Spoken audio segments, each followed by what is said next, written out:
Welcome to Unseen Anthology, where we journey into the shadows of history's most unsettling secrets.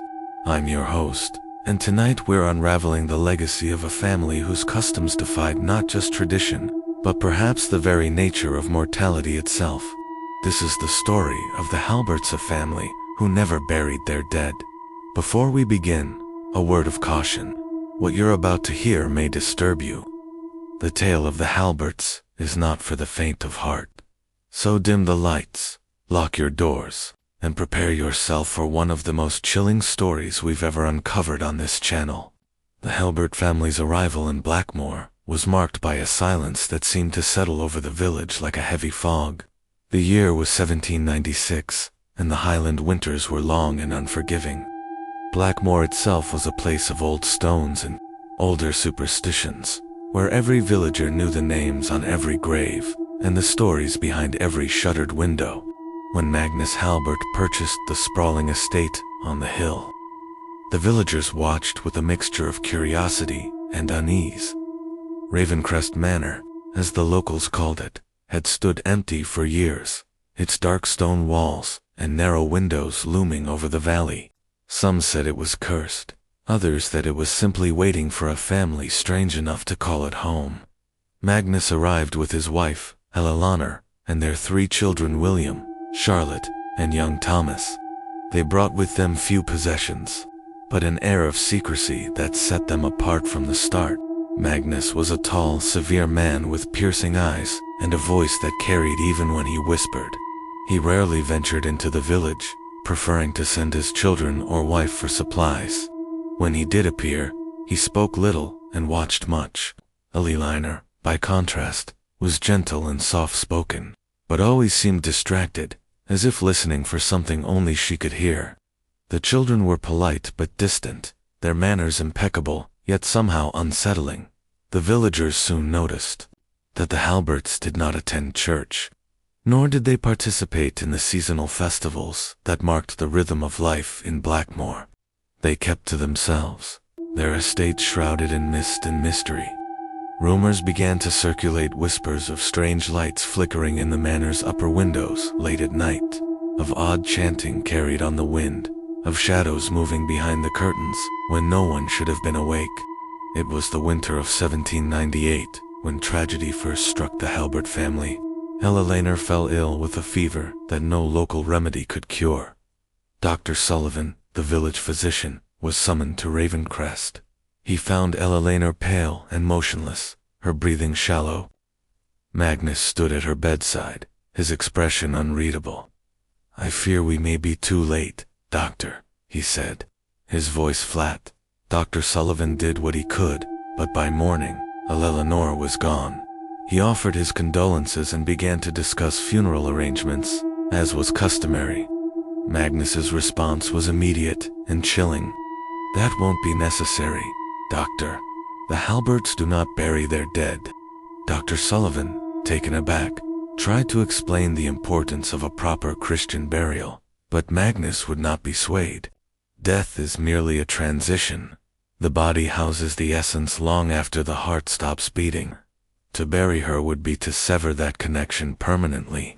We will not abandon her to the cold earth." Disturbed, Dr. Sullivan left Ravencrest and returned the next day with Reverend Clark, hoping the minister's words might persuade Magnus, but Magnus refused to allow them entry. Through the partly open door, the 2 men caught a glimpse that would haunt them for years. Eleanor's body, dressed in a fine gown, seated at the dining table as if she were still alive, with the family gathered around her as if nothing had changed. Word spread quickly through Blackmore. The villagers, already wary of the Halberts, now regarded them with outright fear. Some demanded that the authorities intervene, while others were too frightened to even speak of the matter. Sheriff Douglas Mercer, the county's representative of law and order, visited Ravencrest to investigate. Magnus met him at the door, presenting old documents covered in strange symbols and archaic language. "This is our family covenant," Magnus explained. "The Halberts have always kept their dead close. It is our tradition, our birthright." Sheriff Mercer, though deeply unsettled, found nothing in the law that explicitly prohibited a family from keeping a deceased relative in their home, provided there was no public health risk. Reluctantly, he left Ravencrest without taking action, but warned Magnus that he would be watching closely. As the months passed, Eleanor's body remained in the Halbert home. Visitors rare, as they were reported seeing her in various rooms.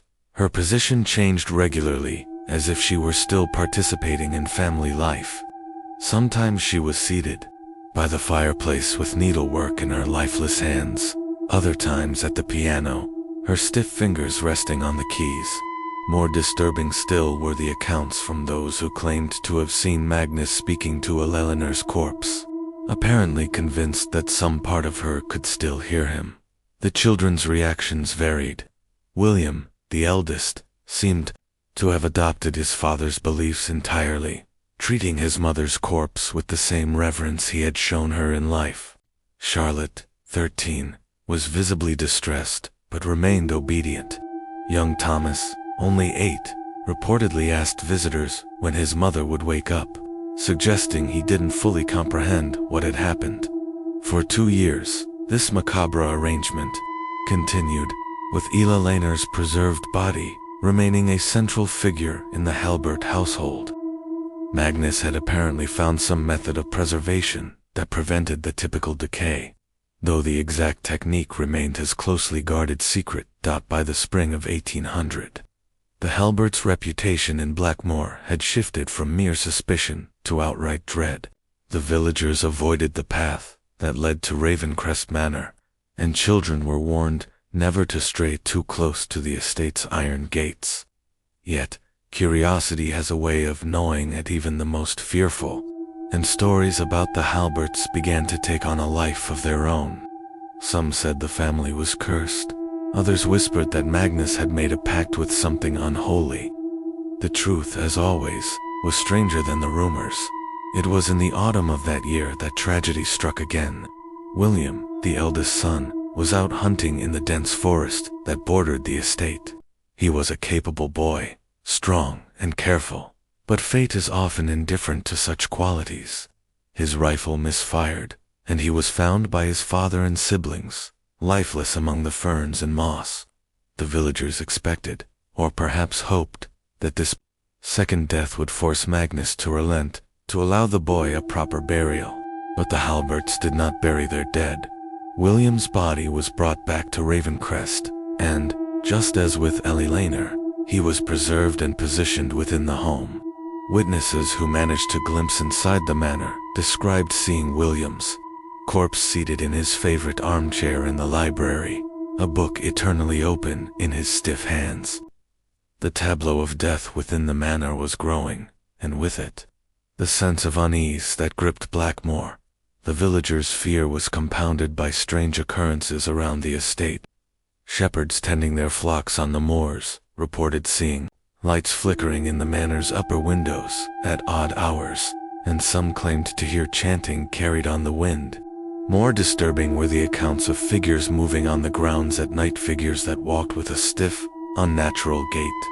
The line between the living and the dead at Ravencrest seemed to blur with each passing season. Despite the growing unease, a peculiar fascination began to take root among a handful of villagers. Some believed that Magnus Halbert had discovered forbidden knowledge, that he had unlocked secrets about death and the soul that others could only dream of. These individuals, drawn by a mix of fear and curiosity, began to visit Ravencrest, seeking answers, or perhaps a glimpse of the macabre family tableau. One such visitor was Emily Sutton, a young widow who had recently lost her husband to consumption. Desperate to maintain some connection to her beloved, she sought out Magnus, hoping to learn his methods of preservation. Emily's account, recorded in a journal discovered years later, provides one of the most detailed descriptions of life inside Ravencrest during this period. "The manor is not a house of mourning," she wrote, "but rather a place where death and life exist in unsettling harmony. The deceased Halberts are positioned throughout the home as if they were still participating in daily life. Eleanor at her knee, William with his books. Magnus speaks to them, sets places for them at the table, and treats them as if they were merely silent, not absent. Most disturbing of all is the children's acceptance of this arrangement. Charlotte reads aloud to her mother's corpse, while young Thomas plays at his brother's feet. They have normalized what should be impossible to accept. Emily described Magnus as charismatic and articulate, a man who spoke of death not as an end, but as a temporary inconvenience. He showed her his laboratory, a large room in the east wing of the manor filled with strange equipment, bottles of chemicals, and journals documenting his work. Magnus believes that the soul remains tethered to the body for far longer than conventional wisdom suggests, Emily wrote.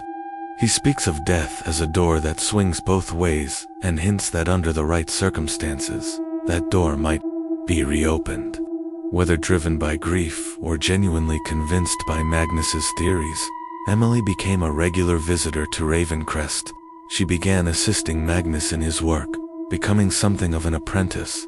Her journal entries from this period become increasingly erratic, filled with cryptic references to the threshold and the return. The situation at Ravencrest might have continued indefinitely had it not been for the events of the winter of 1803. That year, a particularly harsh season, isolated Blackmore from neighboring towns for weeks. Food was scarce, and illness was spreading through the village. When 3 children from the village went missing during a blizzard, search parties were organized. The missing children were not found, but the search led to a shocking discovery on the grounds of Ravencrest, behind the manor.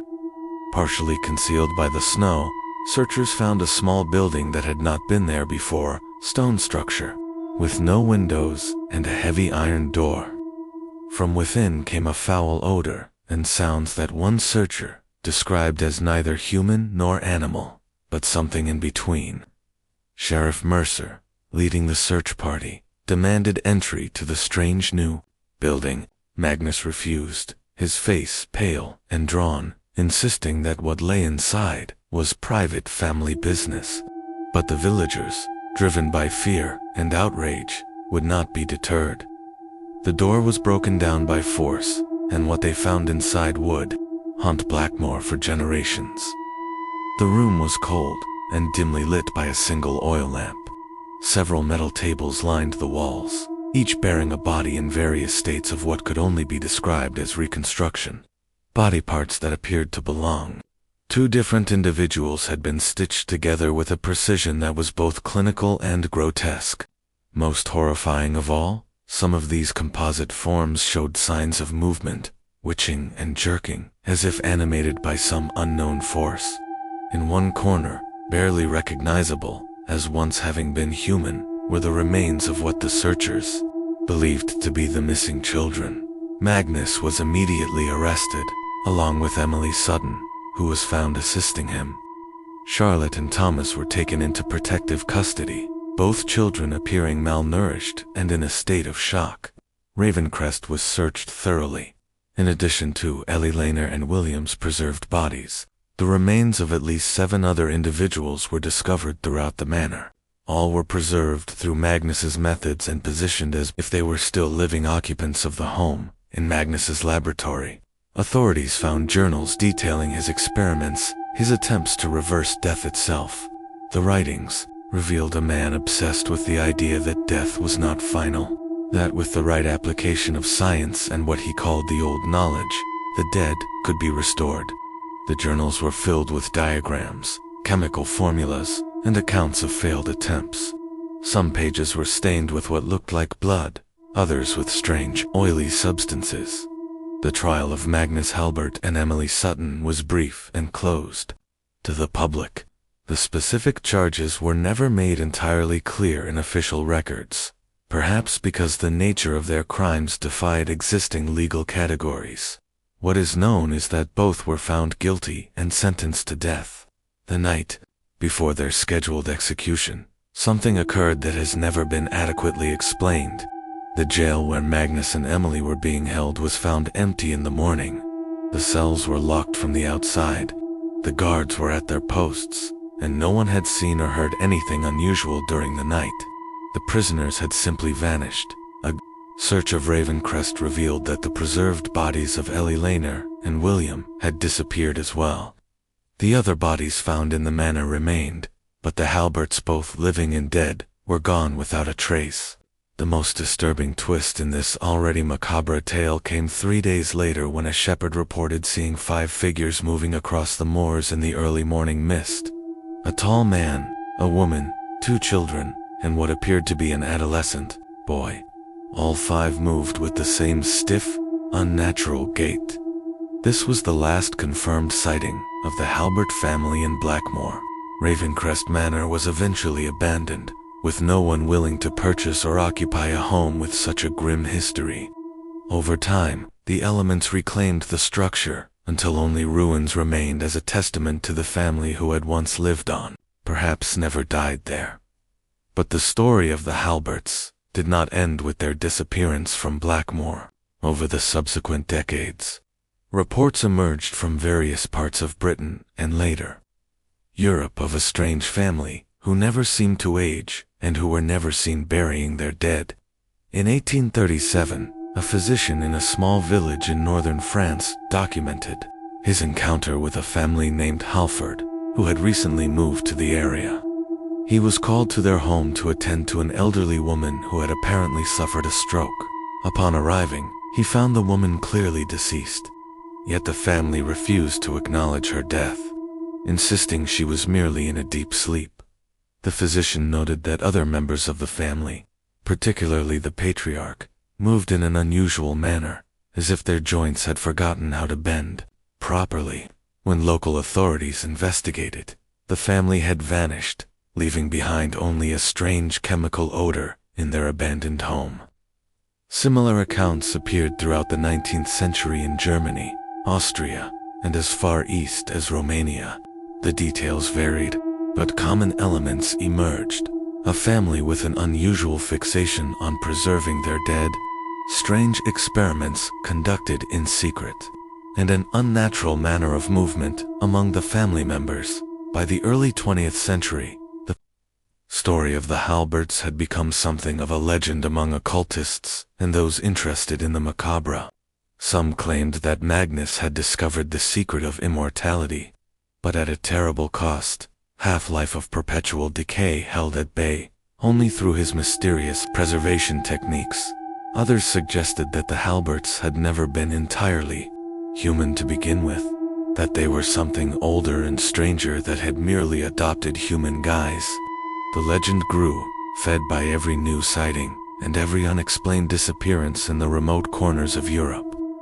The Halberts became a cautionary tale, whispered in the darkened example of what happens when the natural order is defied, when grief and obsession override the boundaries of life and death.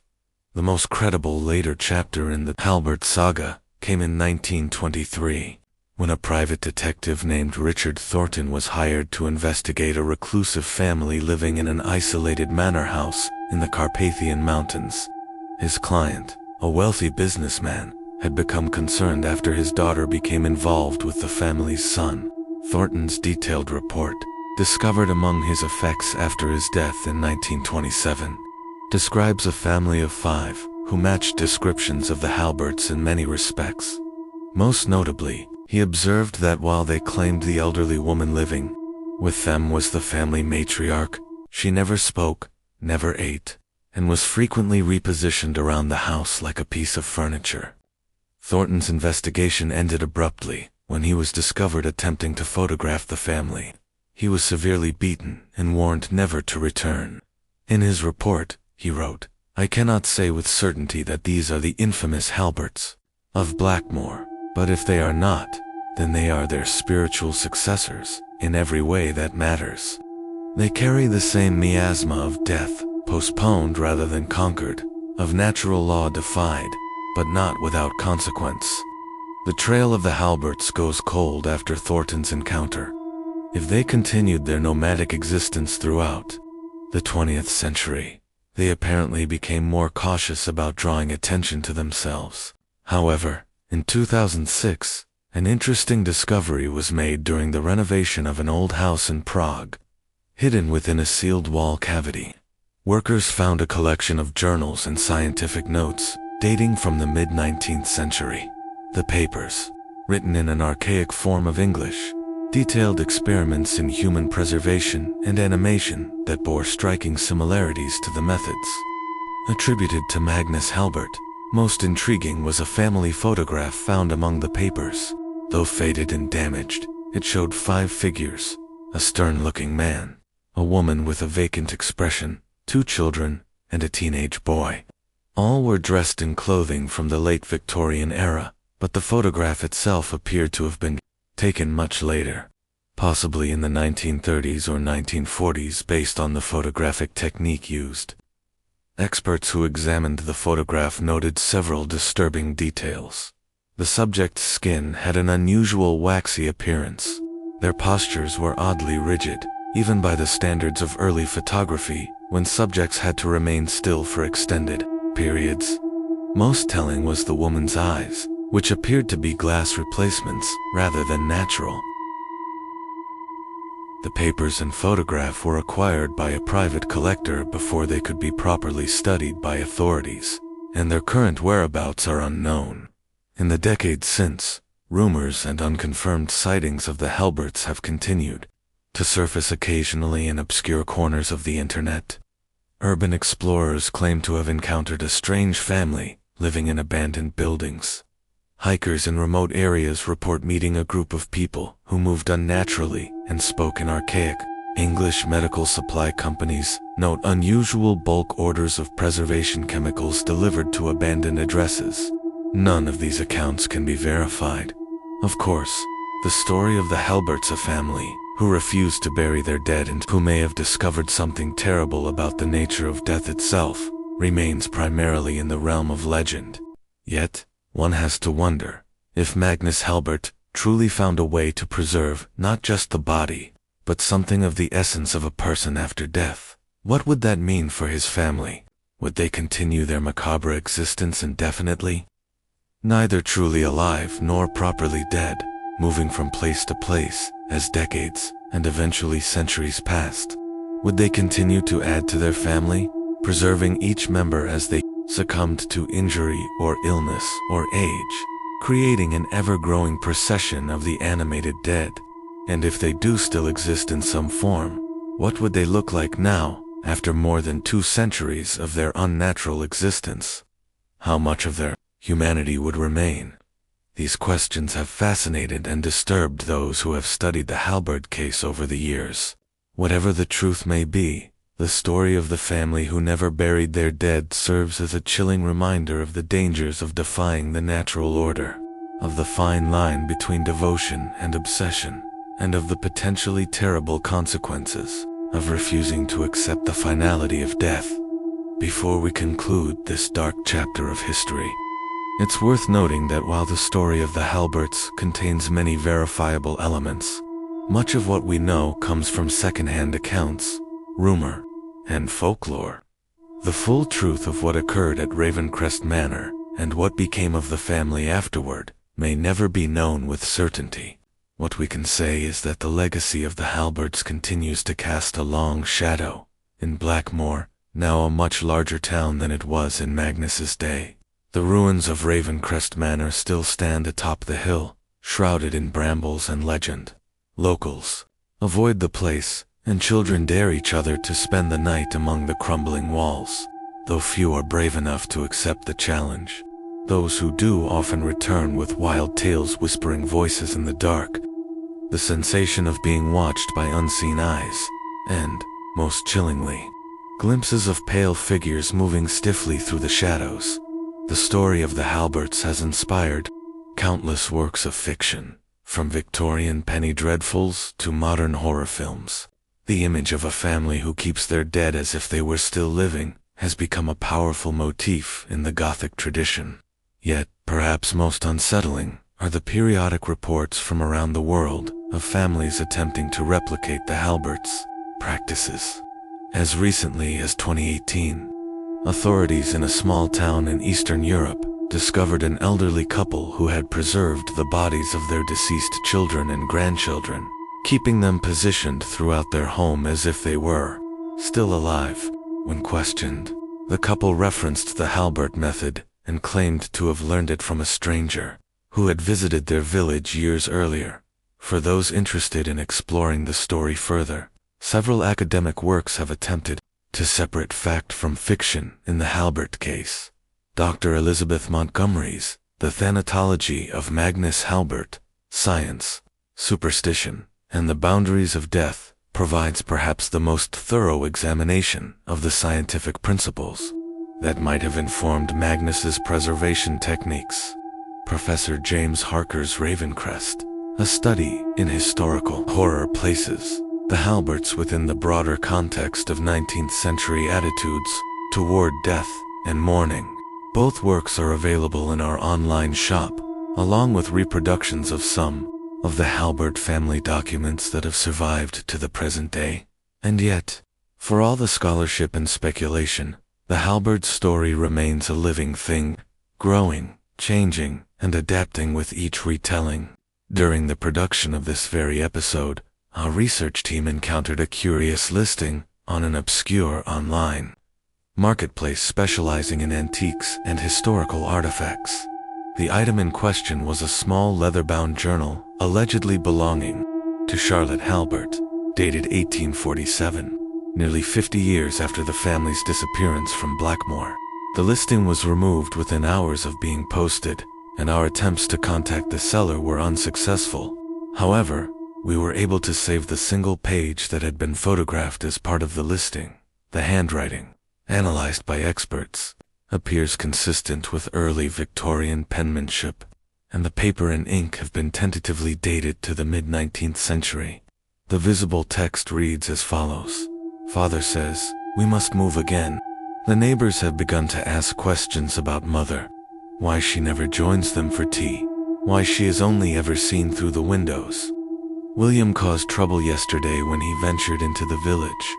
His movements are becoming more erratic, despite Father's best efforts. The new formula isn't working as well as the old one did. Thomas is the worst of us now. It has been almost 20 years since his accident, and Father's preservation techniques seem less effective with each passing year. The stitches across Thomas's neck have begun to show through the powder we use to conceal them. His left arm no longer moves at all. Father himself is changing. Sometimes I catch him staring at nothing, his eyes vacant, just like Mother's. I fear he has been taking the formula as well. Though he is still breathing, still eating, still speaking of his great work.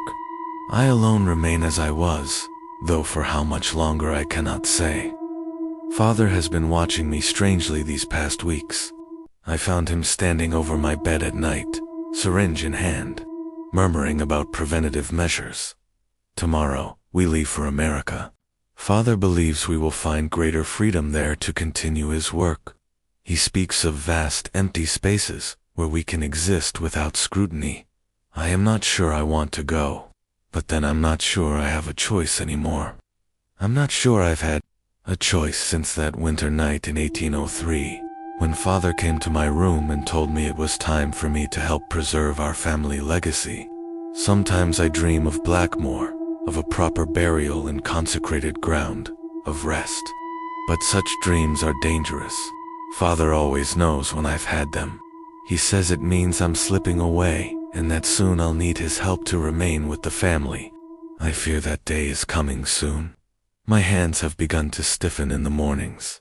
My reflection shows the same waxy pallor that William developed before his transition. Father has been preparing a special room for me in our new home across the ocean.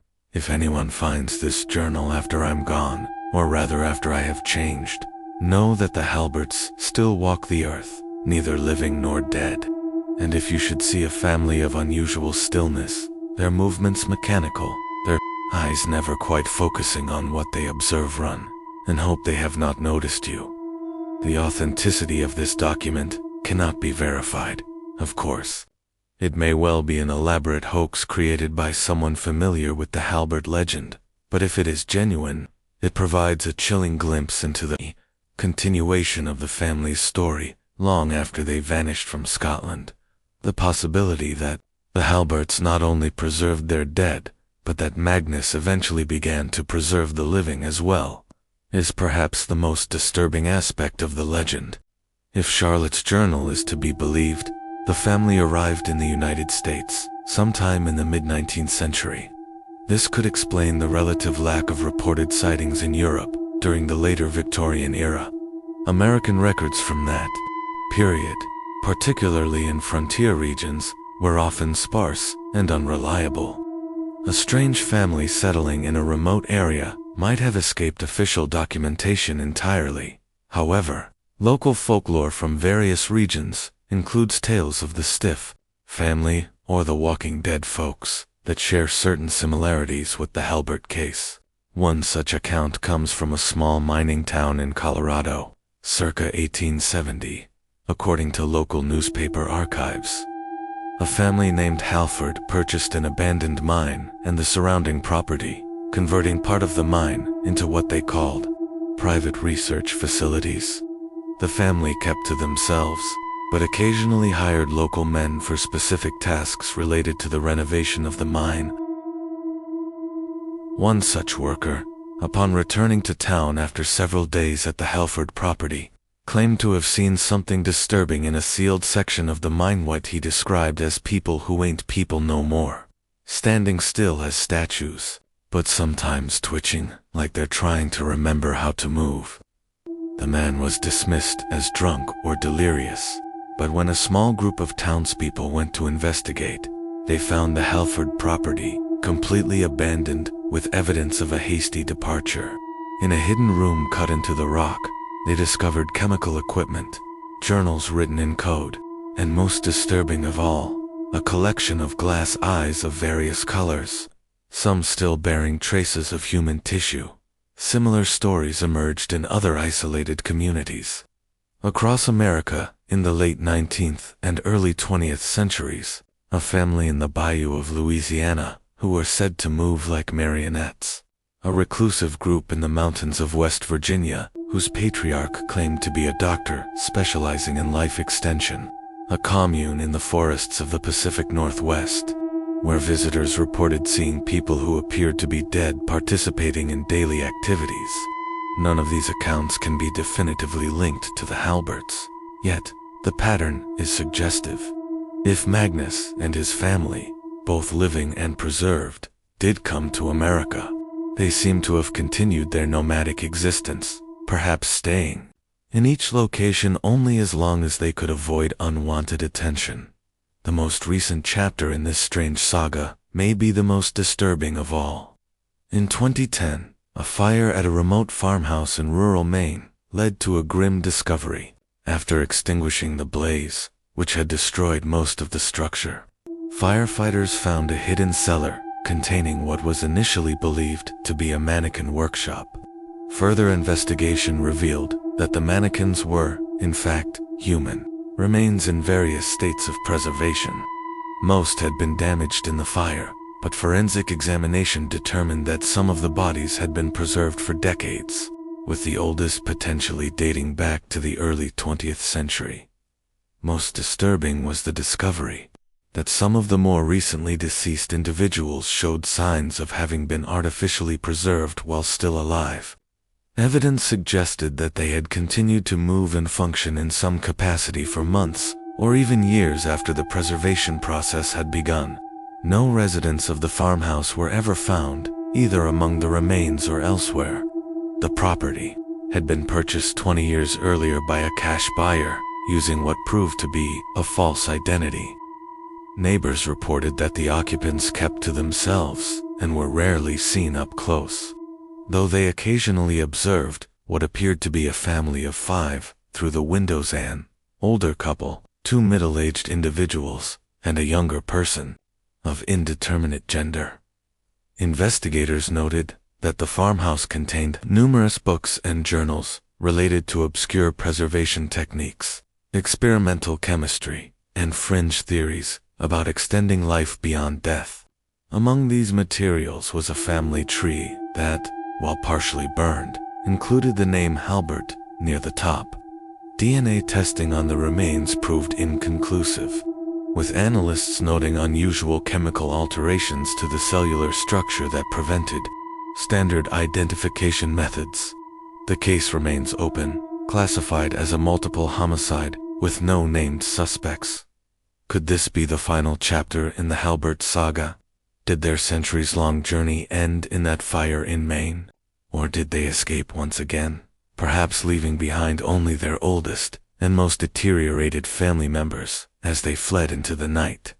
The truth may never be known, but perhaps that uncertainty is fitting for a family whose very existence challenged the boundary between life and death, between history and legend. What we can say with some confidence is that the story of the Halberts, whether viewed as historical fact, elaborated folklore, or cautionary tale, touches something primal in our collective psyche. It speaks to our fear of death, our reluctance to part with those we love, and the terrible consequences that might arise from defying the natural order. In a modern world where science continues to push the boundaries of what is possible, the Halbert story feels less like a relic of the past and more like a warning for the future. Cryonics promises to preserve our bodies for future revival. Transhumanists speak of uploading consciousness into machines to achieve a kind of immortality. Yet, the tale of the Halberts lingers, a shadow at the edge of progress, reminding us that some boundaries are not meant to be crossed. The fascination with the Halberts is not limited to historians and folklorists. Psychologists have studied the family as an extreme manifestation of grief's denial stage, a refusal to accept loss so profound that it warps reality itself. The Halberts, in their refusal to bury their dead, became frozen in time, unable to move forward, unable to let go. Their story is a mirror held up to our own fears. What becomes of a family that cannot let go? What happens to love when it refuses to accept its natural conclusion? In the decades since the fire in Maine, the Halbert legend has only grown. Online forums dedicated to the paranormal and the unexplained are filled with alleged sightings and second-hand stories. Some claim to have encountered a family of 5 in remote areas, always the same number, always moving with that peculiar, mechanical grace. Others report finding abandoned houses filled with the scent of chemicals and the lingering sense of being watched. A few even claim to have received letters, written in an old-fashioned hand, warning them to respect the boundary between life and death. One particularly chilling account comes from a nurse in rural Vermont who was called to care for an elderly woman in a secluded farmhouse. The family, she said, was polite but distant, their speech oddly formal. The woman herself never spoke, never moved, and her skin was cold and waxy to the touch. The nurse was paid in cash and told never to return. When she later tried to contact the family, the house was empty, the windows boarded up, and the neighbors claimed never to have seen anyone living there. Despite the lack of concrete evidence, the Halbert story endures.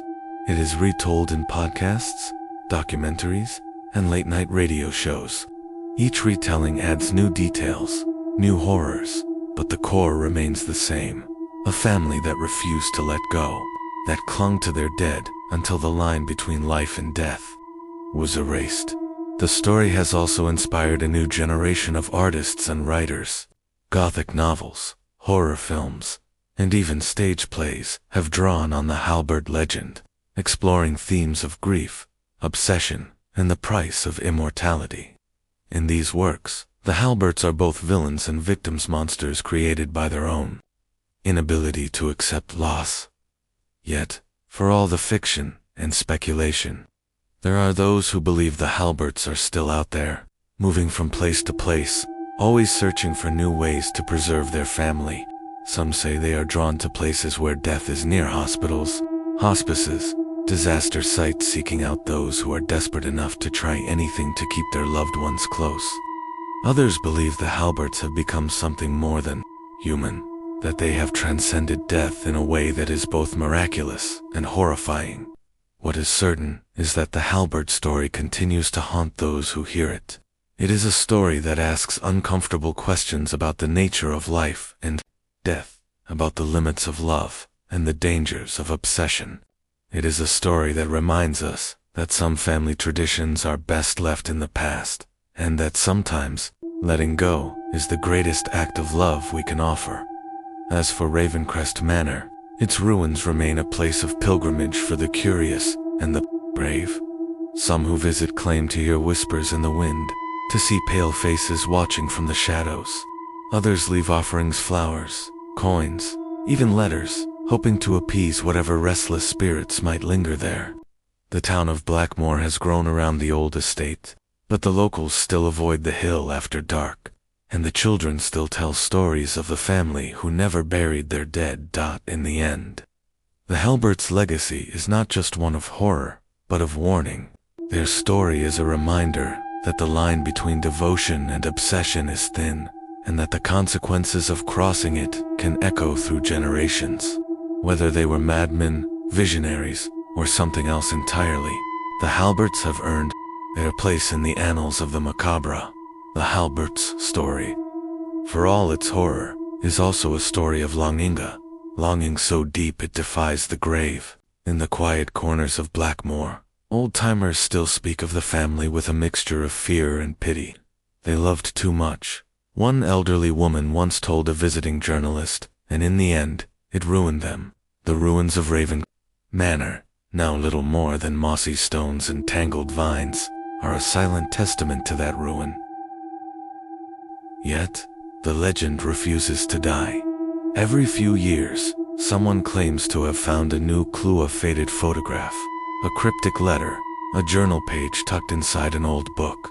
In 2021, a group of urban explorers posted a series of photographs online, claiming to have discovered a sealed room beneath the foundations of a derelict house in upstate New York. The room, they said, contained a single chair, a child's doll, and a wall covered in names, some familiar from the Halbert legend, others lost to time. The explorers reported a sense of overwhelming sadness, as if the room itself mourned for those who had once sat there. Skeptics, of course, dismiss these stories as hoaxes or the product of overactive imaginations. But for those who have felt the chill of the Halberts' presence, the line between fact and folklore is not so easily drawn. The family's methods, preservation, ritual, secrecy, have become a kind of dark inheritance, passed down not just through blood, but through story. In recent years, a new wave of interest in the Halberts has emerged among amateur genealogists and true crime enthusiasts.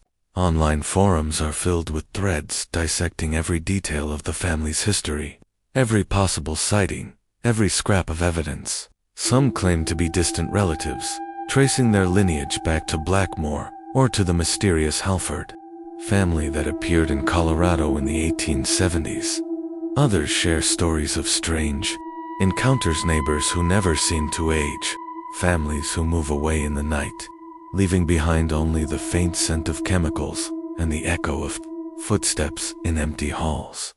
One particularly persistent rumor centers on a private collection in London, said to contain artifacts from the original Ravencrest Manor. According to those who claim to have seen it, the collection includes a set of glass eyes, a child's dress perfectly preserved, and a series of letters written in a spidery hand.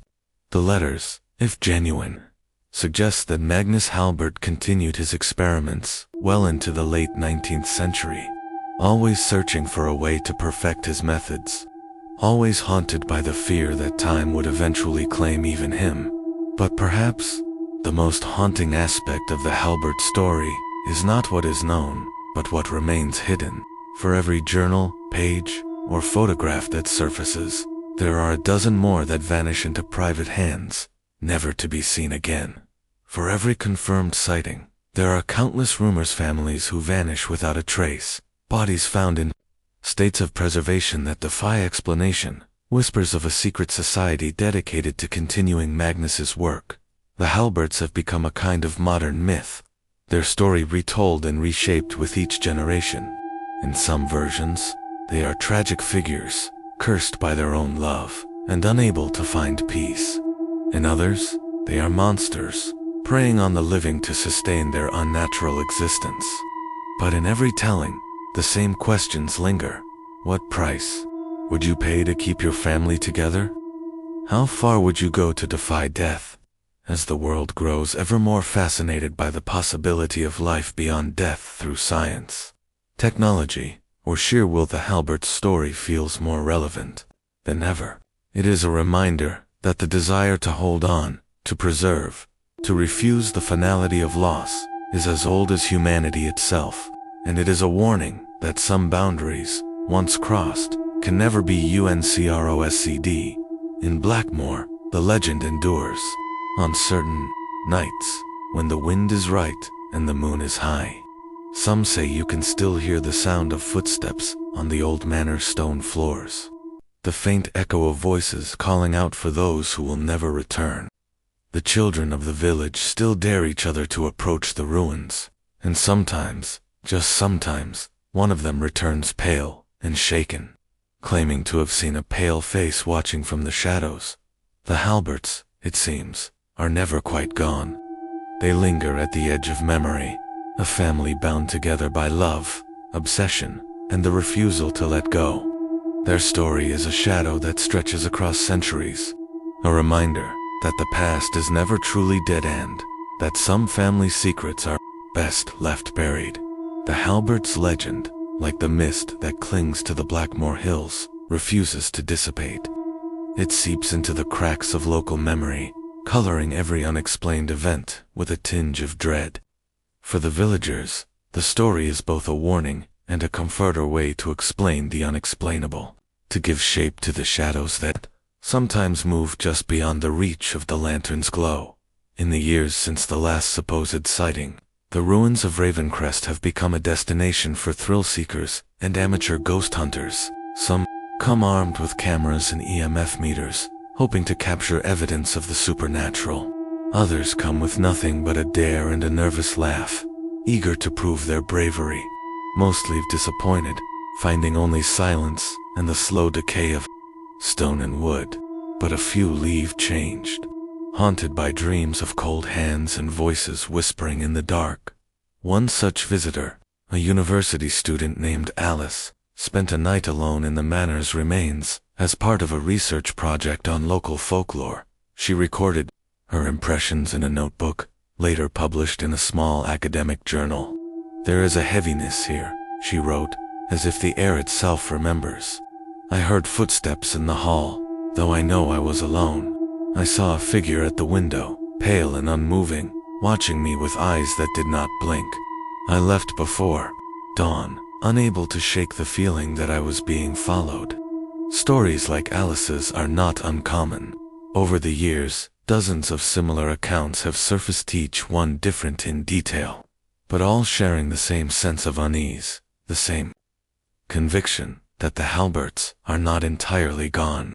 Some claim to have seen the family walking the moors at dusk, their movements stiff and unnatural.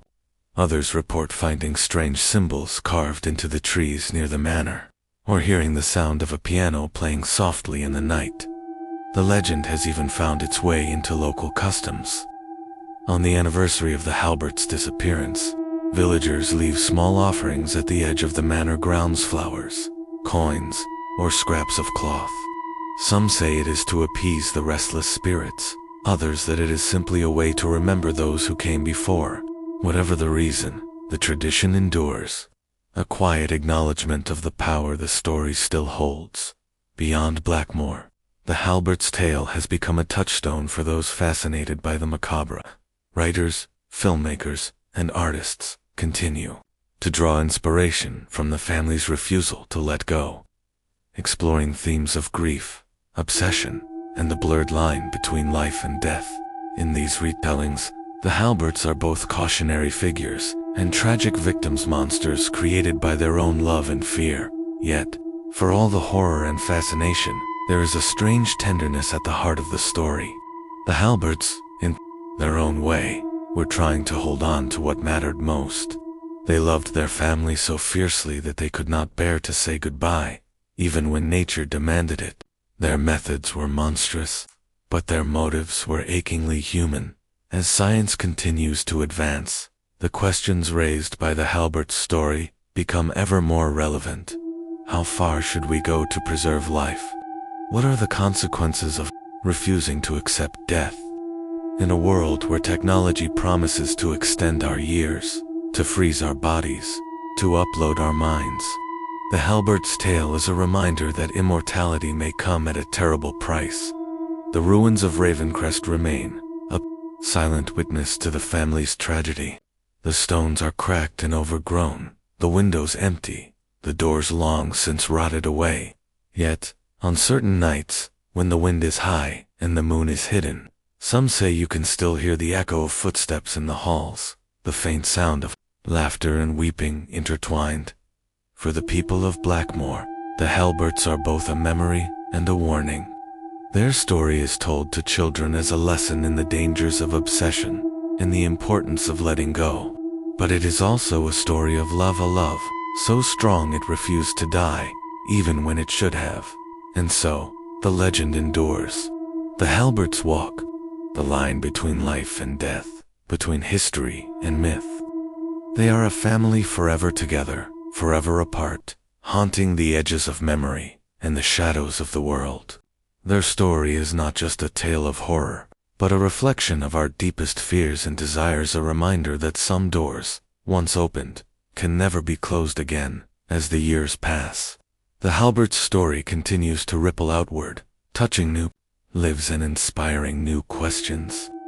In Blackmore, the legend is as much a part of the landscape as the hills and the mist. Children still dare each other to approach the ruins of Ravencrest, and the bravest among them sometimes return with wild tales of cold draughts that feel like a hand on the shoulder, of fleeting glimpses of pale faces in the moonlight, of the sound of a piano playing a tune no one remembers. For the older villagers, the Halberts are a cautionary tale, a reminder that grief, if left unchecked, can become a prison. Let the dead rest, they say, or you'll never find peace yourself. Yet, even as they warn the young away from the manor, there is a note of sadness in their voices, a recognition that the Halberts' tragedy is, at its core, a very human one. Beyond Blackmore, the story has taken on a life of its own. It is retold in books and films, whispered in online forums, and debated by scholars and skeptics alike. Some see the Halberts as monsters, others as victims of their own love and fear. A few even claim that the family's methods hold the key to immortality, if only we are brave or foolish enough to pursue them. But for most, the Halberts are a mystery that will never be fully solved. The evidence is fragmentary, the accounts contradictory, the line between fact and folklore hopelessly blurred. What remains is the feeling the story leaves behind, a chill at the back of the neck, a sense that something is watching from the shadows, a whisper that some boundaries are not meant to be crossed. In recent years, a new generation of researchers has taken up the Halbert case, combing through archives and interviewing anyone who claims to have a connection to the family. Some have uncovered new documents, letters, photographs, even what appears to be a fragment of Magnus's original journal. These discoveries raise as many questions as they answer. Was Magnus a genius ahead of his time, or a madman driven by grief? Did the Halberts truly find a way to defy death, or were they simply victims of their own delusions? One thing is certain, the Halberts' refusal to bury their dead has left a mark on the world. Their story is a reminder of the dangers of obsession, the pain of loss, and the lengths to which we will go to hold on to those we love. It is a story that asks us to consider what it means to be alive, and what it means to let go. As you listen to this tale, perhaps you feel a shiver, a sense of unease that lingers long after the story ends. That is the power of the Halberts. Legacy, that endures not because of what they did, but because of what they represent. They are a mirror, reflecting our own hopes and fears, our longing for connection, and our terror of the unknown. So the next time you find yourself unable to let go of a memory, a relationship, a loved one who has passed. Remember the Halberts. Remember that sometimes, the most loving act is not to preserve, but to release. Sometimes, the greatest gift we can give the dead is to let them rest, and to allow ourselves to move forward. The ruins of Ravencrest will continue to crumble, the stones slowly returning to the earth, but the story of the Halberts will live on, whispered in the dark, retold by those who cannot resist the pull of a good ghost story. And perhaps, somewhere out there, a family of 5 still walks the night, moving stiffly through the shadows, searching for a place to call home. If you ever find yourself in Blackmore, and you feel a chill in the air, or catch a glimpse of something pale and silent at the edge of your vision, do not linger. Some family secrets are best left undisturbed. Some doors, once opened, can never be closed again. Thank you for joining me on this journey into one of history's most macabre mysteries. Sleep well, and remember, not all family traditions are meant to be preserved. Sometimes, letting go is the only way to truly live. If you found this story as haunting as I did, please hit the like button and subscribe for more chilling tales from Unseen Anthology. And remember, some family secrets are best left undisturbed, because not every legacy should be preserved.